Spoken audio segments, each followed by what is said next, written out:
সকালে ব্রেকফাস্ট করতে বসলো। মাহিরা খাওয়া মুখে দিবে তার আগেই বেল বাজলো। মনিকা চৌধুরী দরজা খুলে অবাক হয়ে গেল, কারণ সামনে পুলিশ দাঁড়িয়ে আছে। পুলিশদের মধ্যে এক অফিসার বলল, মাহিন স্যার আছেন? ভিতরে আসুন।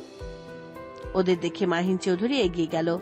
আদিবা আর মাহিরা এখনো নীরব দর্শকের মতো সবটা দেখছে। যা যা বলা হয়েছে সবটা করা হয়েছে তো অফিসার? জি স্যার। গুড। তখনই উপর থেকে কারোর কথার শব্দ শোনা গেল। কে কথা বলে? উপরে তো মাহিরা মামুনির রুম। ড্যাডি ডার্লিং আমার ওয়েলকাম করেছে পুলিশ দিয়ে। Good, very good. কি তুমি উপর থেকে কি করে এলে? আমার শ্বশুরবাড়ি আমি তো আসবো, তার রইল উপর থেকে আসা।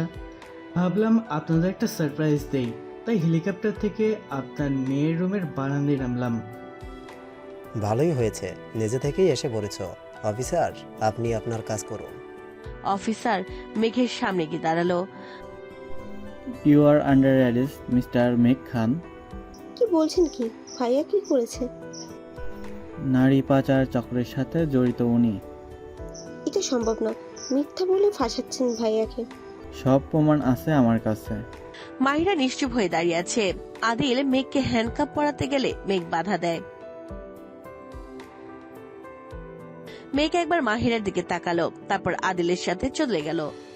তুমি পাগল হলে এভাবে ছেলেটাকে পুলিশে দিলে? ঠিক আছে আম্মু, আমি নিশ্চিত উনি এই কাজটা করেন, আর বাবা উপর ভরসা আছে আমার। বলে মাহিরের রুমে গেল যেন কিছুই হয়নি। মেঘের পিছু যেতে নিলে মনিকা চৌধুরী বাধা দেন। একা যাওয়া ঠিক হবে না। তাই কেটে যায় বেশ কয়েকটি মাস। মাহিরা মেঘের বিষয়ে কোনো খোঁজ নেয়নি। আদিবা ওই বাসায় চলে গেছে। মাহিন চৌধুরী ডিভোর্সের জন্য অ্যাপ্লাই করেছিলেন, সেটার নোটিশ এসেছে। মাহিরাও রুমে রেডি হচ্ছে। তখনই মনিকা চৌধুরী এলো রুমে। তুমি কি সত্যি চাও মেঘকে ছেড়ে দিতে? নাম্বো, ওনার মতো একজন জেলের আসামির সাথে থাকা তো আর পসিবল না। আমার কেন যেন সন্দেহ হচ্ছে। মেঘের মতো ছেলে, তোমরা ওর সাথে এই অন্যায় করলে আর ও চুপচাপ কিছু না বলে বসে আছে, এটা কিভাবে সম্ভব? ভয় পেয়েছে আম্মু। মেঘ ভয় পাওয়ার ছেলেই নয়। তুমি আর তোমার বাবা যে কাজটা করেছো তাতে মেঘ আরো ভয়ঙ্কর হয়ে উঠেছে, আমি শিওর। জেলে বসে ভয়ঙ্কর হয়ে গেলাম? হাসতে হাসতে বলল মাহিরা। তুমি কই যাচ্ছ এত সেজেগুজে? একটা ফ্রেন্ডের বার্থডেতে আছে আম্মু, 3টে রাত হবে। মানে কি তুমি এখন এইসব শুরু করবে? দেরি করে বাড়ি ফেরা, বন্ধুদের সাথে পার্টি। আম্মু, লাইফ তো একটাই, একটু এনজয় তো করবোই। মাহিরা ওর আম্মুকে জড়িয়ে ধরে নিচে নেমে এলো। মাহিরাকে দেখে মাহিন চৌধুরী বললেন, মামুনি কই যাচ্ছ? বাবা, একজন ফ্রেন্ডের বার্থডেতে। ওকে যেও, বাট এখন আমার সাথে চলো। কোথায়? কোর্টে। আজ তোমার ডিভোর্স কার্যকর করা হবে। ও, বাট আমার তো যেতে হবে। ওকে, তুমি যাও, আমি সামলে নেব। ওকে বাবা, love you. Love you too my princess. Mahira চলে গেল। মাহিন চৌধুরী যেতে নিলে মনিরা চৌধুরী এসে বললেন, তুমি কাজটা ঠিক করছো না। বিয়ে মানুষের একবারই হয়, আর একটা বিয়ে ভাঙা মানে একটা মসজিদ ভাঙার সমান। তুমি কি করে করছো এটা? আমি আমার মেয়ের জন্য করাচ্ছি। এর ফল ভালো হবে না, বলে দিলাম কথাটা। অন্যদিকে মাহিরার সব ফ্রেন্ডসরা মাহিরার জন্য ওয়েট করছে। কই এই মেয়েটা? এই তো চলে এসেছি। বাহ, এত তাড়াতাড়ি এসেছেন যে আজ? আর ইয়ার বাবা আটকে দিয়েছিল, তাই একটু লেট। বাহানা দিস না। মশার কামড় খেয়ে ওয়েট করছি তোর জন্য। চুপ কর তোরা, চল, আজ রিয়ার বার্থডে, সব রেডি করা বাকি। চল। সবাই চলে গেল। একটা রিসোর্ট বুক করেছে মাহিরারা। সবাই সেখানেই গেল। রিসোর্টে পৌঁছে সবাই দেখছে সব ঠিকঠাক করে সাজানো হয়েছে কিনা। এ কি, ফুল কোথায়? হ্যাঁ তাই তো। আনা হয়নি, আমি নিয়ে আসছি। না, তুই এখানে থাক, আমি আর এনা যাচ্ছি। ওকে।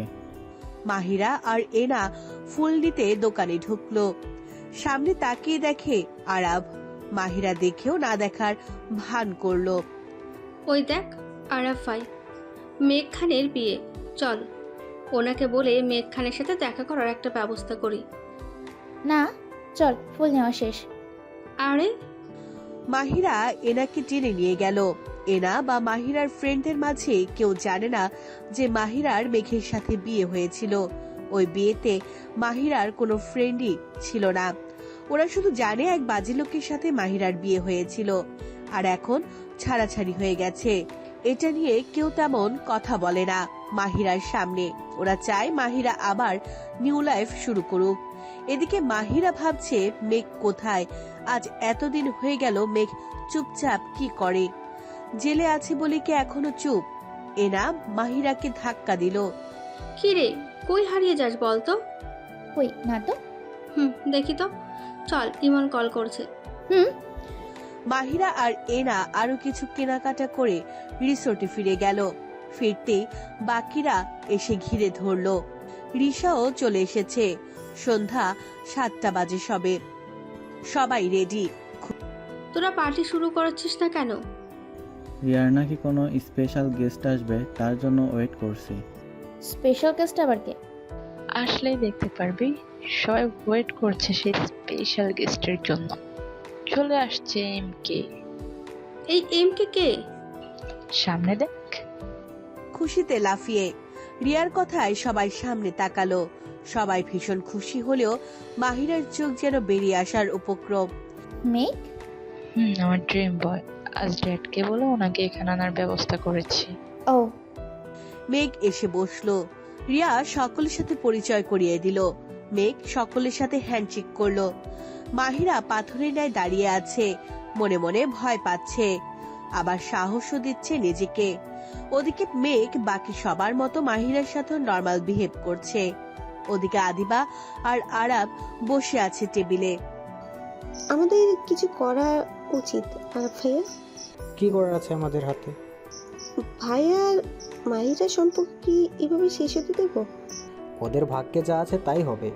ওই দিন রাতে ভাই যখন বলল মেয়ে লাগবে, আমি অবাক হয়ে গেছিলাম, কিন্তু বিশ্বাস ছিল ভাই এমন কিছু করতে পারে না। তাই হয়েছে। ওই দিন রাতে আমি যখন মেয়ে নিয়ে বাড়িতে যাই, দেখি ভাই পাগলের মতো মাহিরা ভাবিকে খুঁজছে, পাইনি। তারপর অনেক খোঁজ নিয়ে জানতে পারে ভাবি বাবার বাসায় আছে। তখনই যেতে চাই, আমি আটকে দিই আর ওই মেয়েটাকেও পাঠিয়ে দিই, না হলে মেয়েটার বিনা দোষে প্রাণ যেত।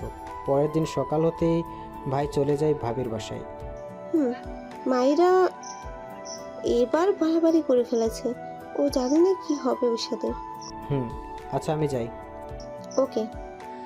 মেঘের খেয়াল রাখার দায়িত্ব মাহিরার ওপর, যদিও মাহিরা এই দায়িত্ব নিতে চায়নি।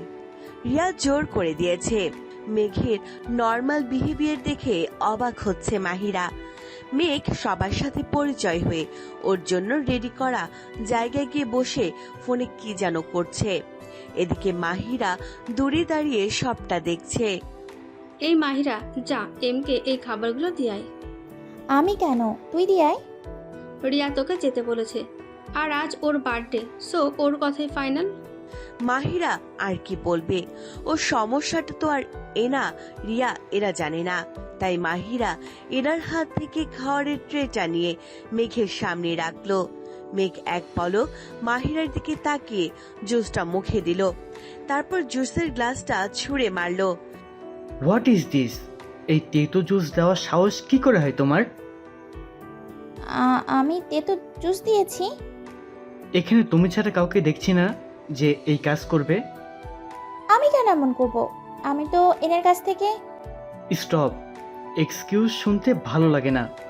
মেঘের চিৎকার শুনে রিয়ারা চলে আসে। কি হয়েছে এমকে? এই মেয়েটা আমাকে তেতো জুস খাওয়াইছে। আমাকে কি এখানে এসব খাওয়ানোর জন্য ডাকা হয়েছে? মাহিরা তেতো জুস দিছে। ও মনে হয় ভুলে এমনটা করেছে।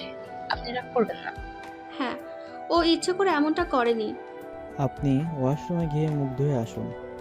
হ্যাঁ যান, মাহিরা তুই ওয়াশরুম দেখিয়ে দিত এমকে। আমি তুই যা। মাহিরা বাধ্যবের মতো রিয়ার কথা শুনল। মেঘকে বলল। আসুন। মেঘ আগে আগে আর মাহিরা পিছে পিছে যাচ্ছে। আপনি যান, আমি বাইরে আছি। মেঘ ওয়াশরুমে গিয়ে মাহিরার হাত হ্যাচকা টান দিল, আর মাহিরা মেঘের বুকে কে পড়ল। এই কয়েকদিনে ভালোই উন্নতি হয়েছে, মুখে মুখে কথা বলা শিখেছো। আমি তো আগে থেকেই এমন। আমি তোমাকে চিনি, তবে যা করেছো তার শাস্তি তো তোমায় পেতেই হবে। কাউন্টডাউন শুরু করে দাও। কি করবেন আপনি? দেখতেই পাবে। বলে মেঘ মাহিরাকে ধাক্কা দিয়ে সরিয়ে চলে যায়। আবার কোন ঝড় আসতে চলেছে? মাহিরাও যায় মেঘের পিছু পিছু। মাহিরাকে আসতে দেখে ওর সব ফ্রেন্ডসরা ওকে ঘিরে ধরে। এমকে তোকে কি বললো রে? বল বল। কি বলবে?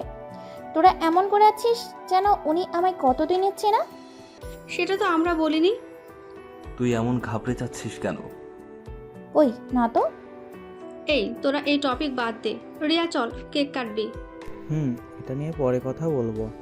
সবাই গেল কেক কাটার ওখানে।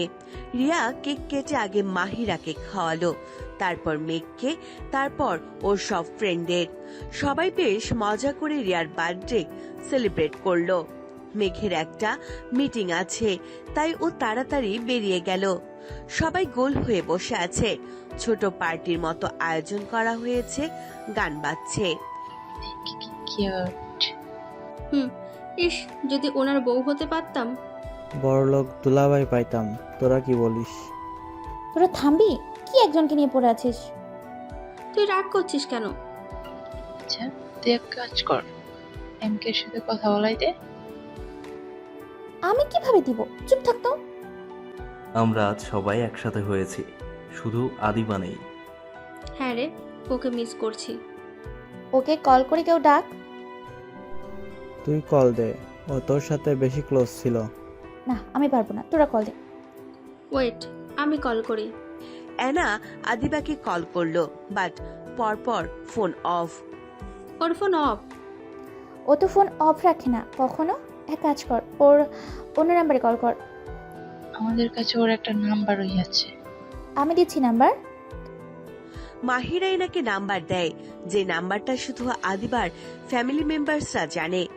এনা আদিবার সাথে কথা বলে মুখ গোমরা করে এসে বসে।